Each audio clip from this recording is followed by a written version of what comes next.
नमस्कार, आप देख रहे हैं एनएमएफ न्यूज और मैं हूं आपके साथ नम्रता चौधरी। आज इस वीडियो में हम बात करेंगे गंगा नदी के ओरिजिन की। आपने कई बार सुना होगा कि गंगा नदी पंच प्रयाग से मिलकर बनती है। कभी सोचा है क्या है पंच प्रयाग? क्या है इसका मतलब? कैसे होता है इसका उत्थान, यानी कि ओरिजिन कैसे होता है? तो पहले तो इसका मतलब समझ लीजिए। पंच प्रयाग, पंच मतलब पांच और प्रयाग मतलब संगम। उत्तराखंड में ऐसी 5 पूजनीय जगह हैं जहां पर 5 नदियां अलकनंदा से मिलती हैं और तब जाकर पवित्र नदी गंगा बनती है। इसे ही पंच प्रयाग कहा गया है। और विस्तार से अगर आप इसे समझना चाहते हैं कि पंच प्रयाग में कौन कौन से पूजनीय स्थल हैं, कैसे एक एक करके इनका मिलन होता है या गंगा नदी का ओरिजिन होता है, तो इसको मैं आपको मैप के जरिए समझाती हूँ। लेकिन उससे पहले आपको यह भी याद रखना जरूरी होगा कि भारत एक ऐसा देश है जो अपनी धार्मिक मान्यताओं के लिए जाना जाता है। इसीलिए तो आप देश के किसी भी कोने में चले जाइए, आपको धार्मिक स्थल मिल ही जाएगा।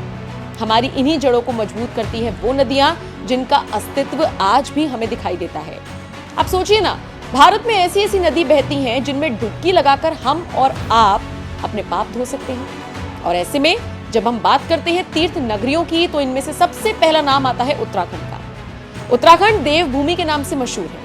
तो आज इस रिपोर्ट में उत्तराखंड की 5 पूजनीय और पवित्र स्थानों की बात करेंगे और इसी के साथ पंच प्रयाग की भी, जहां से निकलती हैं ऐसी नदियां जिनका संगम देता है गंगा नदी को उत्पत्ति।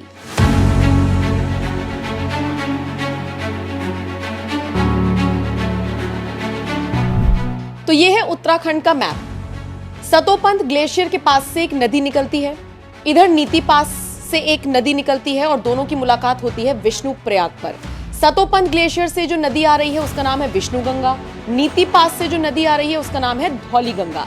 यहाँ पर इनका संगम हो रहा है या फिर प्रयाग हो रहा है और इसीलिए इसका नाम यहाँ पर है विष्णु प्रयाग। विष्णु प्रयाग से जब ये आगे बढ़ती है तो ये नदी कहलाती है अलकनंदा। अलकनंदा आगे बढ़ रही है, नंद प्रयाग की तरफ जा रही है। और जैसे कि मैंने आपको पहले भी बताया था, प्रयाग मतलब संगम।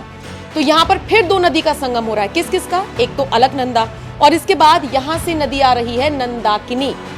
अलकनंदा नंदाकिनी से मिलती है और पहुंच जाती है नंद प्रयाग। अब अलकनंदा नंद प्रयाग से आगे बढ़ चुकी है, जैसा कि आप इस मैप में देख पा रहे हैं, और ये रुख करती है कर्ण प्रयाग का। अब कर्ण प्रयाग है यानी यहाँ पर फिर एक का संगम होगा, एक नदी के साथ दूसरी नदी का। अलकनंदा की यहाँ पर मुलाकात होती है पिंडर नदी से और फिर ये रुख कर जाते हैं कर्ण प्रयाग का। कर्ण प्रयाग से अलकनंदा आगे बढ़ती है, पहुंचती है रुद्रप्रयाग और देखिए केदारनाथ के पास से होते हुए मंदाकिनी नदी आ रही है और रुद्रप्रयाग में मुलाकात होती है अलकनंदा की और मंदाकिनी की। अब ये आगे बढ़ते हैं और फिर आता है देवप्रयाग, यानी जिस अलकनंदा को आप यहां से देखते हुए आ रहे थे, ये नंदाकिनी से मिलते हुए, इसके बाद मंदाकिनी से मिलते हुए, पिंडर से मिलते हुए फाइनली पहुंचती है देवप्रयाग। और देवप्रयाग में फिर मुलाकात होती है अलकनंदा की भागीरथी नदी से, जो कि गंगोत्री ग्लेशियर, जो कि गोमुख के पास है, वहां से आ रही होती है। तो यहां पे मुलाकात होती है देवप्रयाग की और फिर यहां से आगे निकलकर गंगा नदी का ओरिजिन होता है, जो कि मैं आपको शुरुआत में बता रही हूं।